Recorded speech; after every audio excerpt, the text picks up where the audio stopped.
Hello, कैसे हैं? स्वागत है आज क्लासेस में।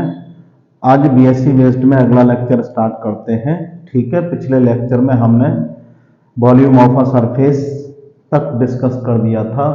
Volume of a solid of revolution, ठीक है, पिछले लेक्चर में डिस्कस हो गया था। आज सरफेस ऑफ रिवॉल्यूशन की बात करेंगे।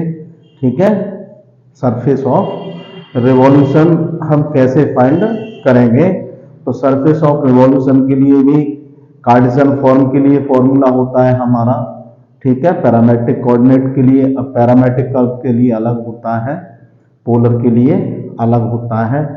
सभी फॉर्मूले या रूलिंग हमने इस पर डिस्कस किए हैं। ठीक है, आज इसको अच्छे से देखते हैं। बहुत ही इंपॉर्टेंट टॉपिक है ये, आपका डायरेक्ट रिजल्ट पूछे जाते हैं एग्जाम में तुम्हारे पीजीटी जीआईसीएलटी में। ठीक है, और बीएससी बेस्ड में सब जगह ये सब यूनिवर्सिटी में आपका चल रहा है सीधे सीधे, क्योंकि बीएससी में भी अब हर यूनिवर्सिटी में एग्जाम ऑब्जेक्टिव हो गया है। तो आपको कम से कम समय में क्वेश्चन को लगाना होता है। तो आज चलो स्टार्ट करते हैं। Revolution about x axis, surface of revolution about x axis. जब कर्व हमारा कार्टेशियन में दिया हो, एक्स और वाई में दिया हो, और एक्स का रेंज बिलोंग कर रहा हो, जैसे ए से बी, 1 to 2, 1 से 2 या सी से डी, तो सरफेस हमारा होता है ए से B 2 pi by D S, 2 pi by D S. और डी एस यहाँ हमारी लेंथ ऑफ आर्क होती है। लेंथ ऑफ आर्क हमने पिछले लेक्चर में डिस्कस कर दिया है। डी एस बराबर क्या होता है? Under root 1 plus divide by D x का whole square into d x होता है। ठीक है, ये लिखा हुआ है। यदि कार्टेशियन फॉर्म में ही curve x equal to f y दिया हो और बाई वेरी कर रहा हो ए से बी, मतलब बाई एक्सिस के अकॉर्डिंग है ये, तो यहाँ थोड़ा सा पोजीशन उलट जाती है। 2 पाई एक्स डी एस, और डी एस का जो फॉर्म होगा under root 1 plus d x upon d y का whole square into d y. ठीक है, तो वो पोजीशन देख लेते हैं कर्व किस में दिया है, उसके अकॉर्डिंग हम फॉर्मूला डिस्कस करते हैं। ठीक है, दूसरी बात आती है, कर्व हमारे पैरामेट्रिक फॉर्म में दिए हो, जैसे x equal to phi T और y equal to psi T, तो इसके लिए हमारा सरफेस होता है, वो होता है क्या? 2 पाई बाई डी एस ही होता है, 2 पाई बाई डी एस, या यहां लिख सकते हैं हम 2 pi d y upon d t into d t, या डी एस का मतलब क्या होता है? D x upon d t का whole square plus d y upon d t का whole square into d t under root में। ठीक है, ये हमारी होती है surface formula in polar form. Curve हमारा किस में दिया हो? पोलर फॉर्म में। ठीक है, अगली रूलिंग आती है पोलर कोऑर्डिनेट के लिए, पोलर कर्व के लिए। जब कर्व हमारा आर और थीटा में गिवन हो, R equal to function of theta, और थीटा बिलोंग कर रहा हो कहीं से थीटा 1 से लेकर थीटा 2 कोई रेंज हो उसमें, तो हमारा जो सरफेस होता है इंटीग्रेट अल्फा से beta 2 pi by D S, और बाई का मतलब पोलर के लिए जैसे x equal to r cos theta होता है, वैसे ही y equal to r sine theta होता है। और डी एस का मतलब हमने पिछले लेक्चर में बताया था, d s equal to under root r square plus d r upon d theta का whole square into d theta. ये रूलिंग है, डायरेक्ट रिजल्ट ही पूछे जाते हैं। सबसे फर्स्ट पोजीशन तो ये बन जाती है कि ये रिजल्ट ही सीधे सीधे पूछे जाते हैं। आपको इस बेस से किसी वीडियो में यूट्यूब पर नहीं मिलेगा। ठीक है, to the point, to the concept, ठीक है, आपको डिस्कस करा रहे हैं। अब देखो इस पर क्वेश्चन कैसे बनते हैं उनको भी डिस्कस करते हैं। ये आप फॉर्मूला नोट कर लें, बात कर लें। ठीक है, अब क्वेश्चन की ओर डिस्कस करते हैं। एक क्वेश्चन लिखा है हमने, find the surface of the sphere of radius a. ठीक है, find the surface of a sphere of a radius a. ठीक है, ऐसा स्फीयर है जिसकी रेडियस ए है। ठीक है, देखो बहुत इंपॉर्टेंट क्वेश्चन है, कई बार पूछा गया सवाल है। एक इसी पर होता है हेमिस्फीयर का, उसको भी डिस्कस करेंगे। तो देखो ये कोई स्फीयर है हमारा जिसकी रेडियस ए है। स्फीयर हमारा 3 डायमेंशन होता है। स्फीयर क्या डायमेंशन होता है? 3 डायमेंशन। और इस सर्किल हमारा 2 डायमेंशन होता है। तो इसको देखो यहां एक सर्किल जनरेट हो जाएगा, ठीक है। ये सर्किल जनरेट हो गया हमारा, ये वाला। सरफेस का एरिया पूछा है, सरफेस एरिया पूछा है इसका, ठीक है। तो ये बिलोंग एक्स इक्वल्स टू, जैसे इक्वेशन ऑफ सर्किल क्या होता है इसका, जो इसका सर्किल का इक्वेशन क्या हो जाएगा, equation of circle x square plus y square, radius कितनी दी है इसकी a, equals to a square. X equals to 0 रखें, वाई इक्वल्स टू 0 रखें, तो x equals to plus minus a आएगा, और ये माइनस ए कोमा 0, ठीक है। ओके, ये बनता है हमारा।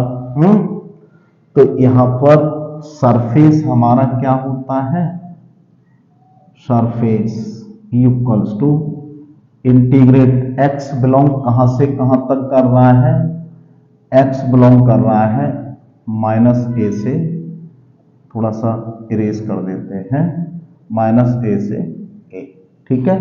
पूरा ये कवर्ड हो गया माइनस ए से ए, 2 पाई बाई डी एस, ठीक है। 2 पाई बाई डी एस, हमें डी एस का मान चाहिए, डी एस का मान चाहिए, और वेयर डी एस बराबर हमारा होता है, देखो इसको 1 नंबर मान लें, इसको 2 मान लें। डी एस बराबर हमारा होता है अंडर रूट, यहां से इसको देखो हम ऐसे भी लिख सकते हैं, हाँ चलो डेरिवेटिव कर लो, 1 plus divide by D x का होल स्क्वायर ही तो होता है इंटू डी एक्स।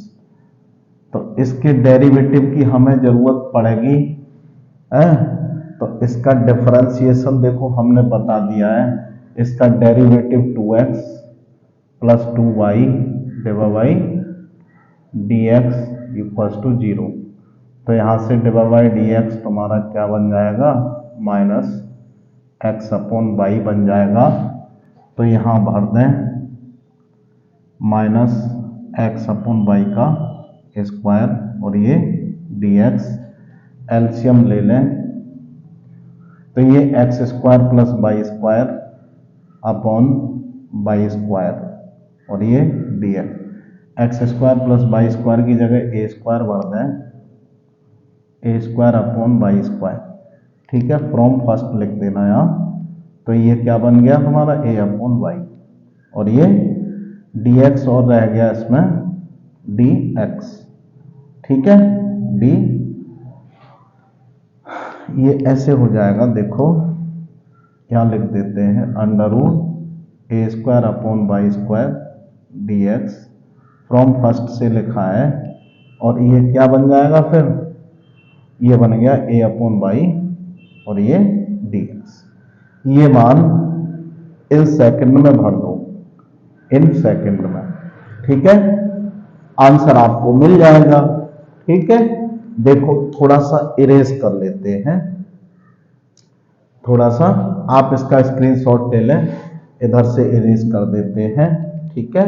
देखो इसको इरेज कर देते हैं, देखो यहां क्वेश्चन ये बनता है तुम्हारा, ये बन गया, ये वैल्यू इसमें भर दी, तो यहां सरफेस हमारा कितना बन जाएगा, माइनस ए से ए, 2 पाई डी एस की जगह लिख दें ए अपॉन बाई डी एक्स, ठीक है। बाई से बाई कट गया, 2 पाई ये कांस्टेंट हो गया, इंटीग्रेट माइनस ए से ए 1 डी एक्स, वैसे तो ये क्या है, एक्स मिलेगा, सिंपल है, इंटीग्रेट 1 का एक्स हो गया, लिमिट माइनस ए से ए हो गई, भर दें इसमें 2 पाई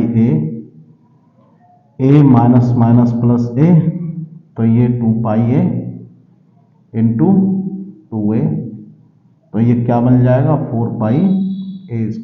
this is answer. Okay, B option आपका करेक्ट हो जाएगा। कैसा लगा क्वेश्चन? बहुत ही अच्छे क्वेश्चन है। ठीक है, अब इसको आप अच्छे से लिख लें, देख लें। वर्किंग प्रोसेस कार्टेशियन के लिए यही रहता है तुम्हारा। ठीक है, एक क्वेश्चन और लिखते हैं। ठीक है, यहीं पर यहाँ क्या हो सकता है, इसको आप स्क्रीनशॉट ले लें, उसके बाद दूसरा क्वेश्चन डिस्कस करते हैं। ठीक है,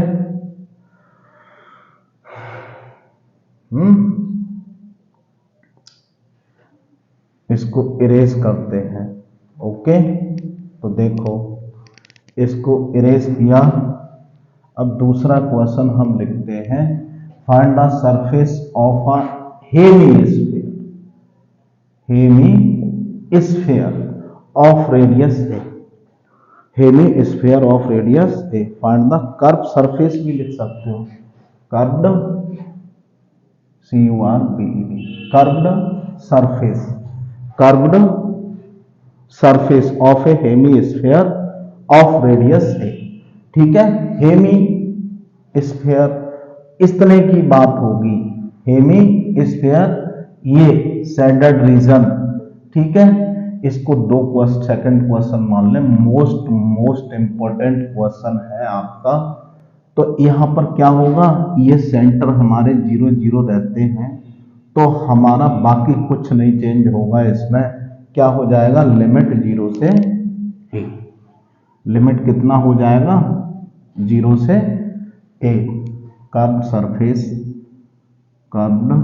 सरफेस इक्वल्स टू इंटीग्रेट 0 से a 2π और ये ds।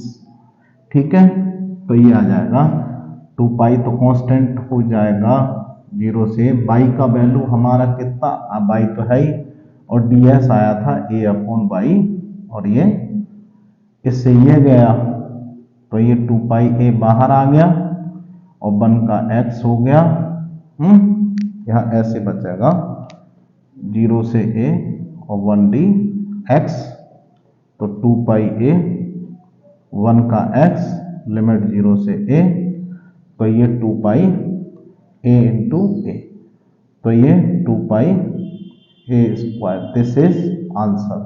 इसके लिए ए ऑप्शन करेक्ट हो जाएगा। ठीक है, तो एज ए रिजल्ट की तरह भी आप याद कर सकते हैं, स्फीयर का जो सरफेस आता है वो कितना आता है 4πr², जिसकी जितनी उसकी रेडियस होगी, और हेमी के लिए ठीक हाफ हो जाता है उसका। ओके, आपने अच्छे से बात करें, फिर अगले लेक्चर में इसके इंपॉर्टेंट क्वेश्चन, पैरामेट्रिक कर्व वाले, पोलर कर्व वाले क्वेश्चन को डिस्कस करते हैं। बहुत ही सरल टॉपिक है ये आपका।